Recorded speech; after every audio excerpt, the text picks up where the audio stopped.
بسم اللہ الرحمن الرحیم۔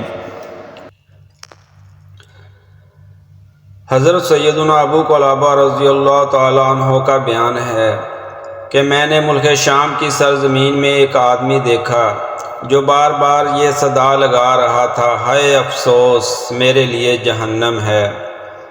میں اٹھ کر اس کے پاس گیا تو یہ دیکھ کر حیران رہ گیا کہ اس کے دونوں ہاتھ پاؤں کٹے ہوئے ہیں، دونوں آنکھوں سے اندھا ہے اور منہ کے بل زمین پر اوندا پڑا ہوا ہے۔ بار بار یہی کہے جا رہا ہے، ہائے افسوس میرے لیے جہنم ہے۔ میں نے اس سے پوچھا، اے آدمی، کیوں اور کس بنا پر تو یہ کہہ رہا ہے؟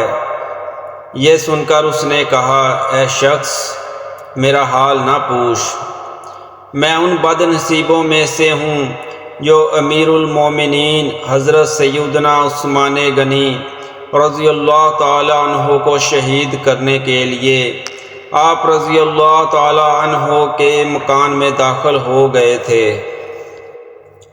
میں جب تلوار لے کر قریب پہنچا تو آپ رضی اللہ تعالی عنہ کی زوجہ محترمہ رضی اللہ تعالی عنہ مجھے زور زور سے ڈانٹنے لگی۔ میں نے غصے میں آ کر بی بی صاحبہ رضی اللہ تعالی عنہ کو تھپڑ مار دیا۔ یہ دیکھ کر امیر المومنین حضرت سیدنا عثمان غنی رضی اللہ تعالی عنہ نے یہ دعا مانگی، اللہ تعالیٰ تیرے دونوں ہاتھ اور دونوں پاؤں کاٹے، تجھے اندھا کرے اور تجھ کو جہنم میں جھونک دے۔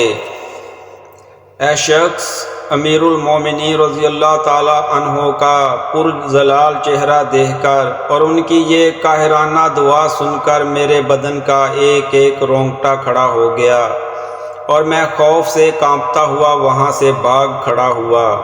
میں امیر المومنین رضی اللہ تعالی عنہ کی 4 دعاؤں میں سے 3 کی زد میں تو آ چکا ہوں، تم دیکھ ہی رہے ہو کہ میرے دونوں ہاتھ اور دونوں پاؤں کٹ چکے اور آنکھیں بھی اندھی ہو چکی۔